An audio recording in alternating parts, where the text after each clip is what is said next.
Shalom, selamat pagi jemaat Tuhan. Marilah kita menyediakan waktu kita sejenak untuk mendengarkan firman Tuhan. Kasih karunia dan damai sejahtera Allah kiranya menyertaimu di dalam Kristus Yesus Tuhan kita. Amin. Bapak Ibu jemaat Tuhan, firman Tuhan untuk kita di pagi hari Jumat 27 Oktober 2023 ini diambil dari kitab Mazmur pasal 50 ayat 23. Siapa yang mempersembahkan syukur sebagai korban, ia memuliakan aku. Siapa yang jujur jalannya, keselamatan yang dari Allah akan kuperlihatkan kepadanya.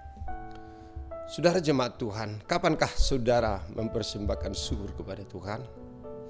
Ada banyak orang Kristen bersyukur kepada Tuhan hanya pada saat-saat tertentu, yaitu ketika segala sesuatu berjalan dengan baik, menerima berkat, kesembuhan, atau mengalami mujizat dari Tuhan. Sikap mereka langsung berubah begitu menghadapi masalah, kesesakan atau sakit penyakit.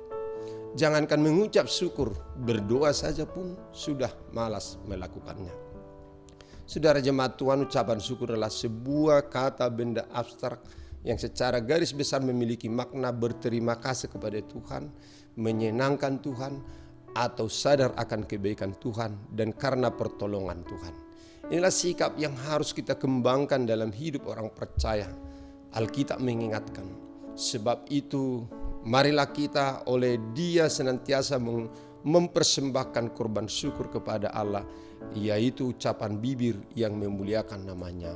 Ibrani 13 ayat 15. Atau berkata seperti Nabi Habakuk, sekalipun pohon ara tidak berbunga, pohon anggur tidak berbuah, hasil pohon zaitun mengecewakan, sekalipun ladang-ladang tidak menghasilkan bahan makanan, kambing domba terhalau dari kurungan, dan tidak ada lembu sapi dalam kandang. Namun aku akan bersorak-sorak di dalam Tuhan, beria-ria di dalam Allah yang menyelamatkan aku. Habakuk 3 ayat 17-18. Sesungguhnya situasi atau keadaan tidak mendukung sama sekali untuk mengucap syukur. Tetapi Habakuk tidak dikalahkan oleh keadaan yang ada. Ia tetap bisa mengucap syukur. Inilah yang disebut korban syukur. Umumnya saat ada dalam masalah atau kesesakan tidak ada korban syukur yang kita persembahkan kepada Tuhan. Yang ada hanyalah sungut-sungut, omelan, seperti yang biasa dilakukan oleh umat Israel di padang gurun.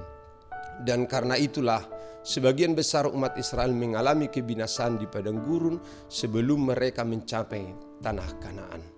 Ketahuilah bahwa tidak ada sesuatu yang terjadi secara kebetulan dalam hidup kita.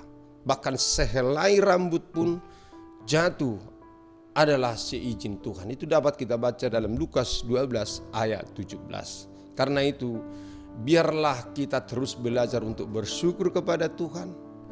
Dan inilah janji Tuhan kepada orang yang bersyukur. Persembahkanlah syukur sebagai korban kepada Allah, dan bayarlah nazarmu kepada Yang Maha Tinggi.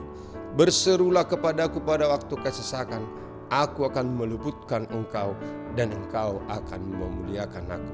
Mazmur 50 ayat 14-15. Amin. Marilah kita berdoa.